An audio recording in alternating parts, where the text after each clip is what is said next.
po yung ating i-discuss sa inyo. Alright? Okay. So, Miss Veronica, so start with yung cultural significance muna, no? So, mapapansin natin, yung introduction pa lang, talagang sinabi mo na nga na traditional healing and herbal medicine, no? So, mapapansin natin yung virgin coconut oil talaga, it is really widely used na as a natural remedy for all types of ailments and skin infections, no? So, mapapansin natin with those herbs na hinalo mo, no, yung oropitium, tomathium, and cassia. Sorry for the words, no, That's the mahirapan scientific na ako. name. The scientific name, ano, of also with the mixture of VCO, talagang may impact talaga, no. So ito yung nagiging anti-inflammatory and antioxidant properties nung dalawang yon. So if combined together, yun nga, mafe-feel mo kaagad-agad yung epekto sa katawan mo. Pangalawa, we all know that virgin coconut oil is always been used for culinary, wellness and practices. So talagang as a Filipino, alam na natin na kasama na yan sa kultura natin, no? So lahat, lalo na dyan sa Bicol, where daming mga puno ng nyog dyan. So I'm pretty much sure na maraming mga secrets pa na katulad ng tribal miracle oil kailangan malaman ng buong mundo yung tinatagong husay ng mga Filipino products natin, no?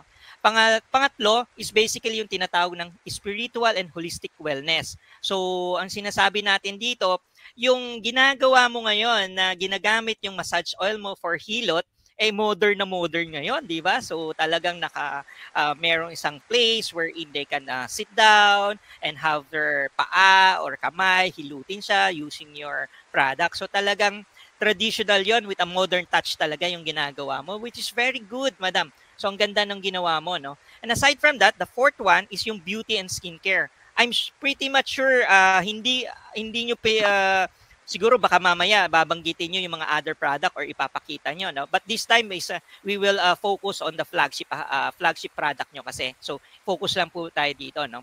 So maganda po 'yan, no? And lastly, sustainability and indigenous knowledge. So it is good that you have partnership with the ATA, no, doon sa lugar ninyo, no, sa natutulungan nyo silang of course to uplift their livelihood program, no, and of course giving back to them, that is very important to their culture, no, yung give and take, no, na they are taking care, they're planting raw materials for you, and at the same manner you're giving extra income for them. So ang ganda po nung ginagawa ninyo, Madam Veronica.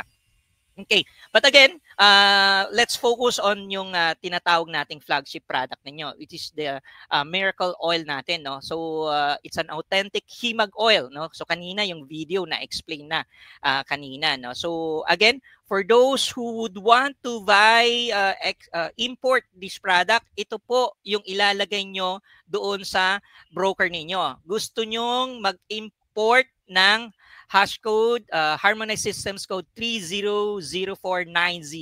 So basically, it's a medicaments consistent of mixed and unmixed products for therapeutic and prophylactic purposes. So yan po yung sabihin na natin, international trade standard naming convention ng produkto ni Madam Veronica. So put it down, mga international buyers natin, you can have it on your notes, and then put the name of Miss Veronica Maputi, CEO of Tribal Miracle Oil, and kontakin nyo kaagad-agad. And you want this product immediately imported, no? Okay, syempre, kailangan natin ngayon ng international market analysis kasi gusto nating malaman. So, itong ipapakita ko, Ms. Veronica, is basically an international data where everyone is actually required, all the government agencies of all countries are required to report yung kanilang export and import, no, na nangyayari sa kanilang bansa. Of course, nangyayari yan in the Philippines, nandyan si Philippine National Statistics, Bureau of Customs, lahat po ng nag-export-import ng data, nilalagay po nila dito. Kino-consolidate ng International Trade Center, no? So ito yung tools na ginagamit natin. In fact, itong tool na to, ginagamit din ito ng presidente natin when lahat ng mga all about exporting, if they wanted to see nasan na ang Pilipinas sa kanyang export, at saka nasan na yung mga sino-sino yung mga nag-i-import sa Pilipinas, dito rin nakukuha yung information na to. So this one is parang sabihin na nating single source of truth na tinatawag sa export details, no? So the next question now is that, Jeremy, I wanted to understand itong business na pinasok ko, ano ba yung global opportunity? Ano ba yung export opportunity? Madam Veronica, the good news is 400 billion US dollar lang naman yung pinapasok mong business. So bakit ganyang kalaki? Kasi ang unang-unang nag-i-import, ang gustong-gustong kumuha ng produkto mo, luckily US, di ba? Yung mismong gusto nating puntahan. US is #1 market for this kind of product, no? Next to it is Switzerland, di ba? So Germany, and then Belgium, China, okay, Italy, Netherlands, UK, France, and Spain.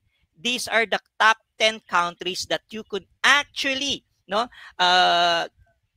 export your product, no? So ang maganda nito is 400 billion US dollar lang naman yung gusto mong pasukin na business. That's the worldwide, no, demand for it.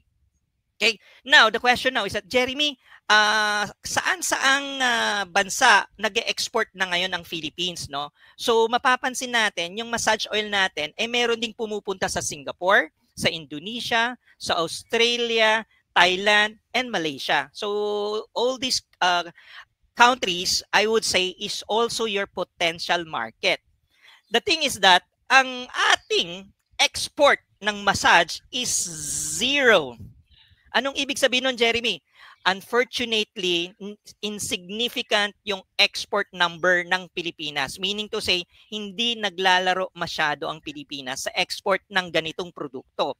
So, the market is yours, Miss Veronica. You have #1 product. It's a 400 billion US dollar product. So, you can actually eat all the pie for yourself. Di ba? Ang ganda. This is opportunity. Yes, ma'am. This is Philippine export. Okay, ngayon, Jeremy, gusto ko kasing pumunta sa US. So, ano naman yung potential ng US? Okay, of course, si US, hindi naman iisa lang bansa ang kanyang pinagkukuhanan. #1 na pinagkukuhanan niya ng ganitong type ng product is sa Ireland, Switzerland, India, Germany, and Italy. So, you would say na, Jeremy, paano yan? Potential ba na maging competition ko siya? Well, if you're looking at it as your competition, yes, it can be your competition. But remember, there's so-called collaboration, co-opetition. You can cooperate with them. You can actually send your product there in those countries and then let them export to the US. Pwedeng ganon. Indirect export, no? Or direct export. Kasi meron naman tayong relationship na ngayon with the US, no? So, sasabihin natin, Jeremy, if I want to go to the US, ano ba yung market ngayon? Ano nang nangyayari with the US and Philippine relationship? So si Philippines, export potential niya by default is that nag-i-import na talaga siya si US sa galing sa Philippines. Unfortunately, maliit lang, no? So 69.17 billion. #1, si US sa ganitong produkto. So talagang tamang-tama yung ating target, no. Unfortunately, si Philippines talagang nagdidip yung kanyang statistics. Anong ibig sabihin nun? Yung mga nag-export dati-rati sa kanya hindi na nag-i-increase. So it's about time through Tribal Miracle Oil na pwedeng iakyat yung statistics na yan kapag nag-start na tayong mag-export. Okay. Ngayon, unfortunately, like I said, Philippines has a 0% niya. Sa mata ng US, 0% na siya ngayon. So anong ibig sabihin nun? Again, don't feel sad na ang Philippines maliit yung kanyang export na potential niya. Pero on the other side is, ito ngayon yung market mo na pwede mo nang pasukin.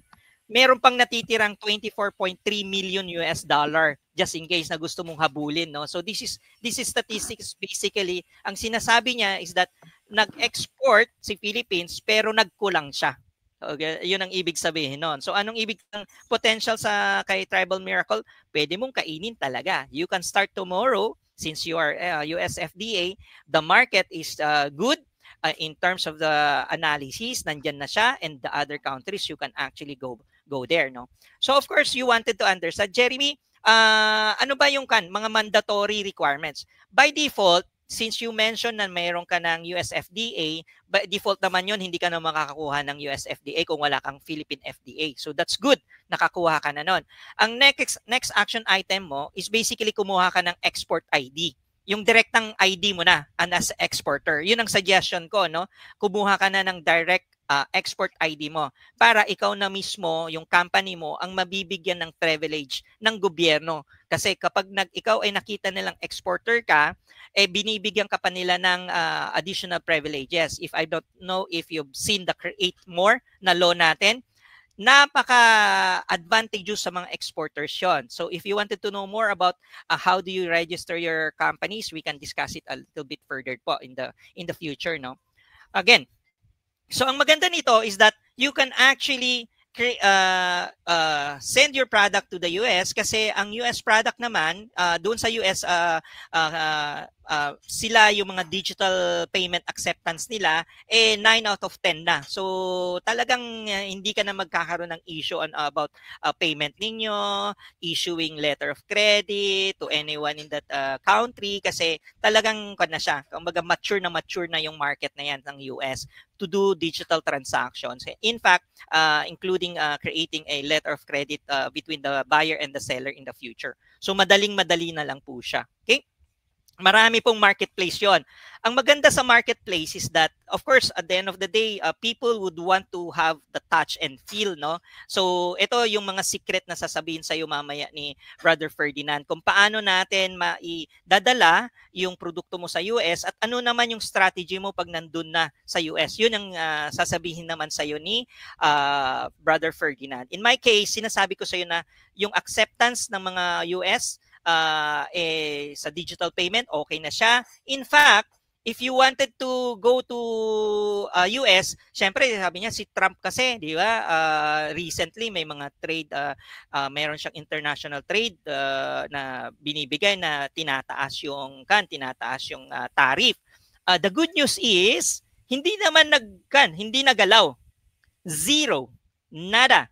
So, ibig sabihin nun, free yung tariff ng produkto mo pag pumunta doon. So no worries about yung tinasabi nila na war on trade, ganyan, tataasan yung mga trade percentage yung babayaran nating tax. So one is advantage ngayon sa Philippines na ipadala na kaagad-agad yung oil mo kasi wala ka namang babayaran. Of course, hindi lang naman US ang market mo. You can also go to Japan, you can also go to Switzerland, China, Canada, and Germany. These are the additional countries. Sabi nga nila, you can actually don't put all your eggs in one nest, di ba? Yung kasabihan ganon. So aside from US, you can actually strategize to go on sa Japan kasi kailangan din nila and probably Switzerland.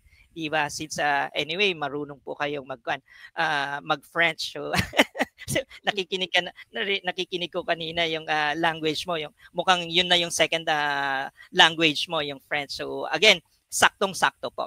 Tama po ba, Dutch Madam also. I speak Dutch. Dutch, all right. Yun, there you go. So saktong-sakto po itong mga countries na to. All right. So